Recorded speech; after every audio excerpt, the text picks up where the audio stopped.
है आपका हमारे इस नए यूट्यूब चैनल में जिसका नाम है द लर्निंग सर्कल। दोस्तों, जैसा कि आपको मालूम है हम मॉडल वर्ब पढ़ रहे हैं और मॉडल वर्ब का पहला पार्ट मैं पहले ही कंप्लीट कर चुका हूं। दोस्तों, उस पार्ट में हमने जाना था कि मॉडल वर्ब क्या होते हैं और इनका थोड़ा सा बैकग्राउंड जाना था कि वर्ब के कौन से पार्ट के अंतर्गत मॉडल वर्ब आते हैं। दोस्तों, आज मॉडल वर्ब के कुछ और महत्वपूर्ण नियम हम जानने की कोशिश करेंगे। तो दोस्तों, मॉडल वर्ब शुरू करने से पहले मैं आप सबसे रिक्वेस्ट करना चाहूँगा, यदि आप चैनल पर नए हैं तो कृपया चैनल को सब्सक्राइब कर लें और बेल आइकन को दबा दें। तो आइए दोस्तों, शुरू करते हैं मॉडल वर्ब के कुछ और महत्वपूर्ण नियम। दोस्तों, सबसे पहले मैंने लिखा हुआ है मे का। दोस्तों, मे का मैंने मे और कैन में डिफरेंस और मे और कैन के कुछ नियम मैं पहले ही कंप्लीट कर चुका हूँ पिछली वीडियो में। आज दोस्तों मे के कुछ और नियम बचे हुए हैं, वो क्लियर करते हैं। दोस्तों, सबसे पहले मैंने लिखा हुआ मे का प्रयोग ऑप्टेटिव सेंटेंस। दोस्तों, ऐसे सेंटेंस जो इच्छा सूचक हों, इच्छा व्यक्त करते हों, उनमें दोस्तों मे का प्रयोग किया जाता है। जैसे आशीर्वाद, शुभकामना, बधाई, अभिशाप आदि के लिए दोस्तों मे का प्रयोग किया जाता है। जब किसी को आशीर्वाद देना हो, शुभकामना देना हो, बधाई देना हो, अभिशाप देना हो, तो दोस्तों इस तरह के सेंटेंस में हम मे का प्रयोग करते हैं। और दोस्तों, ऑप्टेटिव जो सेंटेंस होते हैं, इच्छा सूचक जो सेंटेंस होते हैं, उनके आखिरी में एक्सक्लेमेटरी साइन जरूर आता है, जो कि आप सेंटेंस में देख सकते हैं। ये ध्यान रखिएगा दोस्तों इस साइन के बारे में, क्योंकि अगर हम ये नहीं लगाएंगे तो ये गलत हो जाएगा और इनका अर्थ चेंज हो सकता है। तो दोस्तों, सबसे पहला जो मैंने सेंटेंस लिखा हुआ है, may God bless you. May God bless you. तो दोस्तों, जब हम किसी को आशीर्वाद देते हैं, जब किसी को बधाई देते हैं, शुभकामना देते हैं, अभिशाप देते हैं, तो हम किससे लिखते हैं? मे से लिखते हैं। May you live long. इसी तरह दोस्तों अगला सेंटेंस लिखा हुआ है, मे यू लिव लॉन्ग। उसके बाद अगला लिखा हुआ है, मे अवर कंट्री प्रोस्पर। हमारी कंट्री समृद्ध हो, हमारा देश समृद्ध हो। तो दोस्तों इस तरह के जो अभिशाप हों, शुभकामना हो, आशीर्वाद हों, तो किससे दिए जाएंगे? ये मे से। और इसके आखिरी में क्या आएगा? एक्सक्लेमेटरी साइन आएगा। अगला नियम देख लेते हैं दोस्तों, मे का प्रयोग अनुमति, परमिशन लेने व देने के लिए किया जाता है। जब दोस्तों किसी से हमको परमिशन लेनी हो या परमिशन देनी हो तो हम वहाँ पर मे का प्रयोग करते हैं। किस तरह से दोस्तों? लिखा हुआ है, मे आई गो नाउ। क्या मैं अब जा सकता हूँ? और पीछे मैंने परमिशन यहाँ पर ली है, क्योंकि क्वेश्चन मार्क लगा हुआ है, तो हम किसी से परमिशन ले रहे हैं, पूछ रहे हैं किसी से क्या मैं अब जा सकता हूँ। तो आंसर आया यस यू में।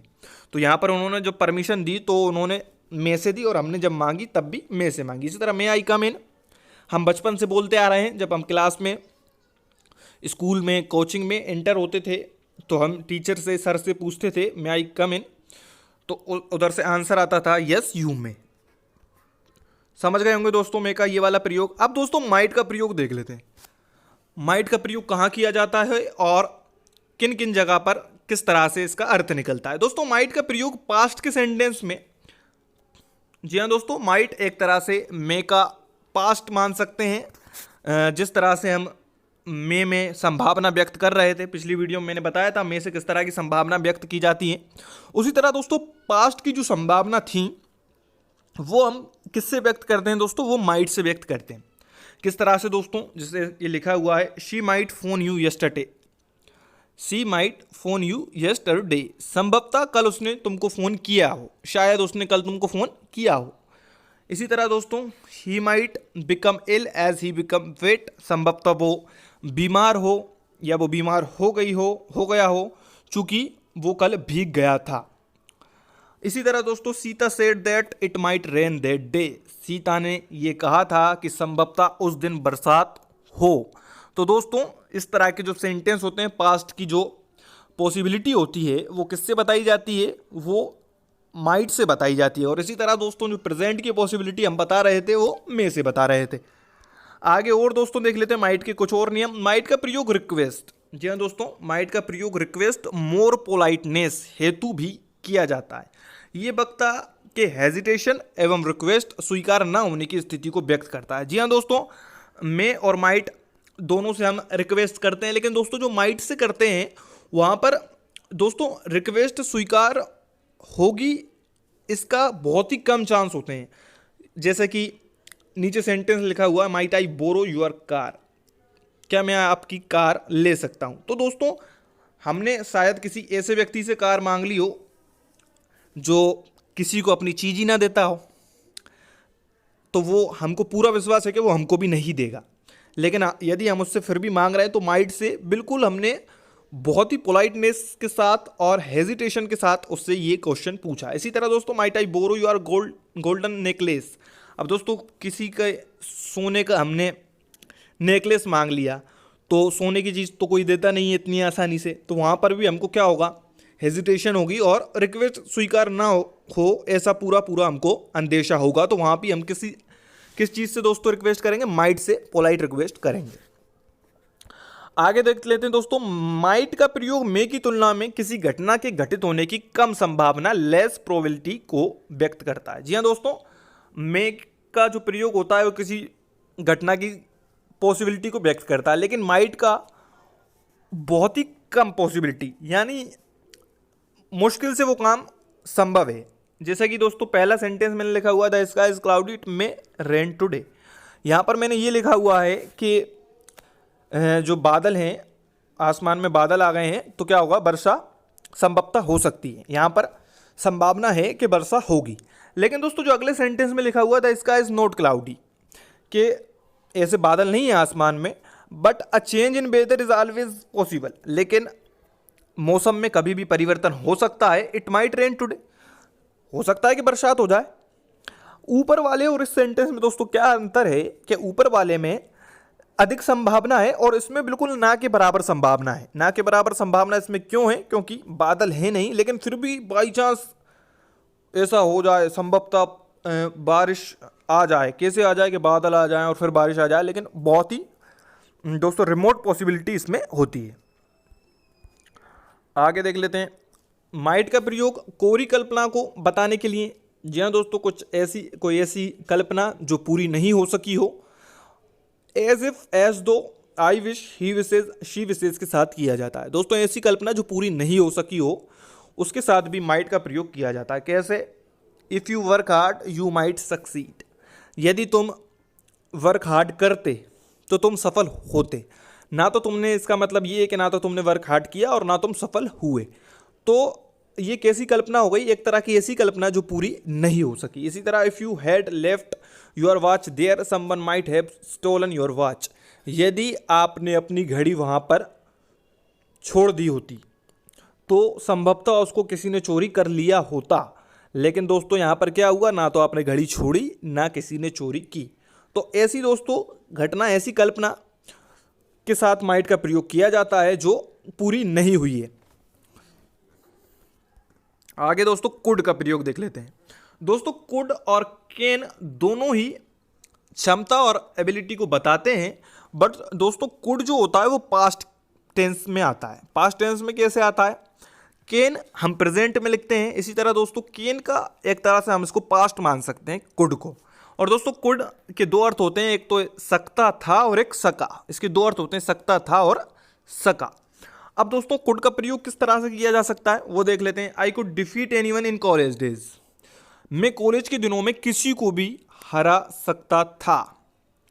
मैं कॉलेज के दिनों में किसी को भी हरा सकता था। तो दोस्तों मैंने अपनी जो क्षमता बताई वो कब की बताई, पास्ट की बताई, और प्रेजेंट में बताना हो तो कैन से बताते हैं। आई कुडंट रिकॉग्नाइज हिम, मैं उसको नहीं पहचान सका।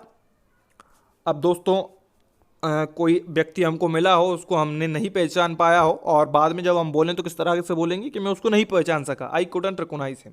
इस तरह we couldn't save the drowning man, हम डूबते हुए आदमी को नहीं बचा सके। हम डूबते हुए आदमी को नहीं बचा सके। Mister Alishan was a landlord, he could have 100 of servant. Mister Alishan एक लैंडलॉर्ड थे, उनके पास कई नौकर हो सकते थे। तो दोस्तों यहाँ पर भी सकते थे के अर्थ में हमने कुड को लगाया, ऐसी क्षमता जो पास्ट की हो। और इसका अर्थ दोस्तों कुड का किस तरह से निकलता है, सकता था और सका। समझ गए होंगे दोस्तों कुड का प्रयोग किस तरह से किया जाता है। इसी तरह दोस्तों कुड का, वुड का, कैन का और मे का प्रयोग इंटेरोगेटिव सेंटेंस में पोलाइट रिक्वेस्ट को व्यक्त करने के लिए किया जाता है। जी हाँ दोस्तों, जब पोलाइट रिक्वेस्ट करना हो किसी से, यानी पोलाइट तो नहीं कहेंगे, रिक्वेस्ट ही कहेंगे, रिक्वेस्ट जब किसी से करना हो तो उसको व्यक्त करने के लिए दोस्तों कुड का, वुड का, कैन का और मे का चारों का प्रयोग किया जाता है। लेकिन दोस्तों बिल्कुल मामूली सा इनमें अंतर होता है, वो अंतर मैंने समझाने की कोशिश की है। सबसे पहले मैंने लिखा हुआ है कैन कैन का दोस्तों जो प्रयोग होता है फ्रेंडली रिक्वेस्ट के रूप में होता है। फ्रेंडली रिक्वेस्ट जैसे कि can I take your bike, जैसे कोई परिचित हो, कोई दोस्त हो, उससे हमने कोई चीज़ मांगी हो बाइक, तो हम कैन से वहाँ पर रिक्वेस्ट कर सकते हैं। लेकिन दोस्तों जो कुड का होता है वो फॉर्मल रिक्वेस्ट, फॉर्मल जैसे कि साधारण सी, मैं किसी से मिलने गया, वो मेरे सामने ही खड़ा हुआ है और उससे ही मैं कहूँ could I talk to you, sir क्या मैं आपसे बात कर सकता हूँ, तो ये एक तरह की फॉर्मल वहाँ पर मैंने रिक्वेस्ट की। इसी तरह से दोस्तों जो मे का होता है वो किस तरह से होता है, वहाँ पर हम रिस्पेक्ट के साथ रिक्वेस्ट करते हैं किसी से, मे आई कम इन सर, जैसा कि सर और टीचर से हम रिक्वेस्ट के साथ रिस्पेक्ट के साथ रिक्वेस्ट करते हुए आ रहे हैं बचपन से ही, तो दोस्तों वहाँ पर मे से क्या होता है, थोड़ा सा रिस्पेक्ट के साथ होती है। और इसी तरह दोस्तों वुड से किस तरह से होती है, पोलाइट रिक्वेस्ट। पोलाइट रिक्वेस्ट मतलब दोस्तों बिल्कुल विनम्रता के साथ, वुड यू हेल्प मी, क्या आप मेरी मदद करोगे। तो दोस्तों इन चारों से ही हम क्या करते हैं, रिक्वेस्ट करते हैं किसी से भी। और वुड और कुड के प्रयोग दोस्तों पूछे जाते हैं, would you like to take tea, और वहाँ पर हमसे पूछा जाता है, वहाँ पर ब्लैंक देकर इसमें क्या आएगा, वुड आएगा क्या, और 4 ऑप्शंस दिए हुए होते हैं। तो दोस्तों इसलिए मैंने ये आपको बताने की कोशिश की है, खासतौर से वुड और कुड का आप ध्यान दें। वुड और कुड दोनों ही क्वेश्चन एग्जाम्स में पूछे जाते हैं और इन दोनों का प्रयोग रिक्वेस्ट के लिए भी किया जाता है, ये आप ध्यान रखिएगा।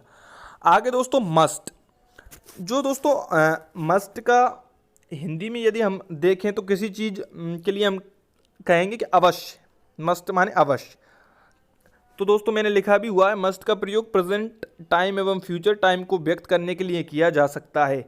अब दोस्तों यहाँ पर ऑर्डर, निर्देश, दबाव, कर्तव्य, ये चारों चीज़, जब हमको किसी से दबाव देकर कोई बात कहना हो, जब किसी को कोई आदेश देना हो, किसी को कोई निर्देश देना हो, कोई किसी का कर्तव्य हो, उस कर्तव्य का पालन करवाना हो, तो दोस्तों वहाँ पर हम मस्ट से सेंटेंस को बनाते हैं। किस तरह से दोस्तों, you must stay at home if you want to save yourself from कोविड-19, आपको अवश्य रूप से घर पर रुकना होगा, रुकना ही है आपको घर पर।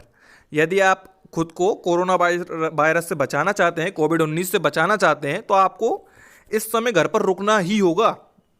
तो दोस्तों यहाँ पर मस्ट से हमने क्या करा, दबाव देके हमारी बात कही। इसी तरह से you must deposit your fee before 10 अगस्त, तो दोस्तों यहाँ पर क्या लिखा हुआ है कि 10 अगस्त से पहले फीस जमा करना ही होगी। जिस तरह से कई बार हम देखते हैं स्कूल्स के, कोचिंग सेंटर्स के जो निर्देश आते हैं उसमें लिखा हुआ होता है। इसी तरह जब हम एग्ज़ाम देने जाते हैं तो वहाँ पर भी किसी एग्ज़ाम्स में जब ब्लैक पेन से लिखने को होता है तो वहाँ पर लिखा होता है you must write with black pen. तो वहाँ पर क्या होता है दोस्तों, मस्ट से एक तरह से ज़्यादा दबाव डालकर बात कही जाती है। इसी तरह सोल्जर मस्ट ओबे ऑर्डर्स विदाउट एनी क्वेश्चन, जो सोल्जर्स होते हैं, सैनिक होते हैं, उनको क्या करना पड़ेगा, पालन करना ही होगा आदेशों का बिगर किसी क्वेश्चन के। तो दोस्तों मस्ट का प्रयोग समझ गए होंगे, जब किसी को दबाव देके हम कोई बात कहें। इसी तरह दोस्तों मस्ट का प्रयोग स्ट्रॉन्ग पॉसिबिलिटी, प्रबल संभावना को व्यक्त करने के लिए भी किया जाता है। कोई दोस्तों ऐसी संभावना, प्रबल संभावना, जब सेंटेंस में हमको कुछ ऐसा नज़र आ रहा हो, जैसा कि इस सेंटेंस में देखेंगे हम पहले वाले में, दे हैव नॉट अराइव्ड सो फार, वो अब तक नहीं आए। They must have taken a wrong turning, उन्होंने निश्चित रूप से गलत रास्ता चुन लिया है। तो दोस्तों जब कोई बहुत देर का कहीं से निकला हो, 5 मिनट का रास्ता हो और कोई 1 घंटे से नहीं आया हो अब तक, बल्कि रास्ता केवल 5 ही मिनट का था, तो हम किस तरह से कहेंगे कि वो निश्चित रूप से गलत रास्ते पे चले गए, नहीं तो अभी तक तो वो आ चुके होते। तो जब यहाँ पर दोस्तों किस तरह की हम पॉसिबिलिटी बता रहे हैं, बिल्कुल स्ट्रॉन्ग पॉसिबिलिटी।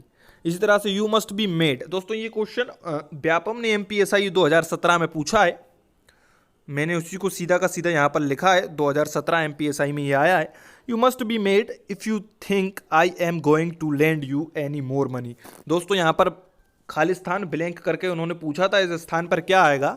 तो दोस्तों कोई ऐसा व्यक्ति जिसको हमने बार बार पैसे उधार दिए हों और उसने चुकाए ना हो, और फिर भी वो एक बार फिर से हमसे पैसे मांगने आ गया हो, तो हम क्या कहेंगे कि यू मस्ट बी मेड, तुम निश्चित रूप से पागल हो गए हो यदि तुम ये सोच रहे हो कि मैं तुमको और पैसा उधार दूंगा। तो दोस्तों मस्ट का प्रयोग हमने जाना कि किस तरह से मस्ट का प्रयोग होता है, स्ट्रॉन्ग पॉसिबिलिटी। दोस्तों और जितने भी मॉडल वर्ब्स बचे हुए हैं उनका हम आने वाली वीडियो के माध्यम से उनको जानेंगे, बारी बारी से समझने की कोशिश करेंगे। दोस्तों यदि आपको वीडियो पसंद आया हो तो वीडियो को लाइक करें, शेयर करें और हमारे चैनल को सब्सक्राइब कर दें। धन्यवाद दोस्तों।